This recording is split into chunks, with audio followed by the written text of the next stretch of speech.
When I was 15, my Twitter got banned for the third time, and rightfully so. I chatted so much shit through DMs to other people. I was immature, so my professional Call of Duty dreams were shattered, and I essentially got kicked out of the community I once loved and cherished. I went down a dark path after that, smoking weed. I asked my friend for a hit during school break. It didn't work. I tried again after school, and I was hooked, amazed. I felt so free, laughing and giggling, my throat drier than the Sahara Desert. Fizzy juice tasted sensational. I built a tolerance within time and became addicted to the feeling. See, smoking weed is an escape hatch. People do it because their life sucks. It became a daily habit for me, and within time, it gave me headaches, made me paranoid. My stomach was sore. One time I couldn't even see. My vision was that blurry. But I did it every day from the ages of 15 to about 21 because I had no purpose. I didn't think about the future. Living in the scheme, the streets, the ghetto, whatever you want to call it. I grew up in the lower class. So me and my friends would go out on a mission to try and find someone who was selling weed in our town. There would be about four of us, so we'd all chip in some money, £2.50 each for a 10 bag, and we would build joints in people's closes or outside people's public housing. We would mix tobacco with our weed, and I don't know if that's just a British thing, but the ratio was mostly tobacco, so our health was deteriorating. We must have rolled like 7 joints out of that one 10 bag. It would consist of like 10% weed and 90% tobacco. We were all too broke to put the full bag in one doobie.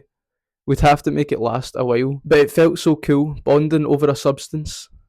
We'd have to be super quiet when rolling, in case the neighbours phoned the authorities. Looking back now, we were all little crackpots.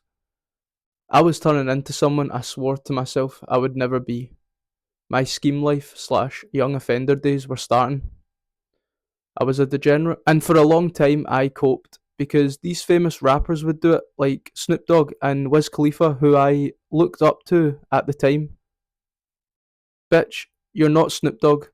The stuff we were smoking definitely wasn't the same stuff those American rappers smoked. I don't know if the weed we were getting was laced with spice or had some shitty chemicals in it. I mean, it probably did, considering we were getting it off some dodgy ass people. But there was this one song that I used to play a lot, and it goes like this. So what, we smoke weed, we're just having fun, we don't care who sees. Yeah, that shit kept me weak. Movies like Pineapple Express and Scary Movie, where Shorty is acting like a complete dope, was the stuff I watched as a young boy.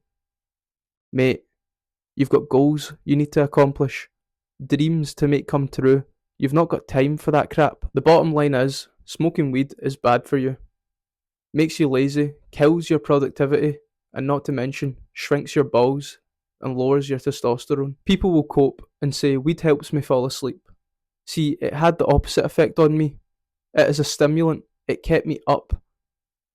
And I would be lying in my bed craving the munchies, and when that happens to you, 9 times out of 10, you're not going to make a healthy meal. You're going to start raiding your cupboards for sweeties, chocolate, and biscuits, or order junk food off Deliveroo made with seed oils. I just lacked purpose, and when I eliminated the bad habit of smoking weed, replaced it with a good habit, which was hitting the gym, my life changed.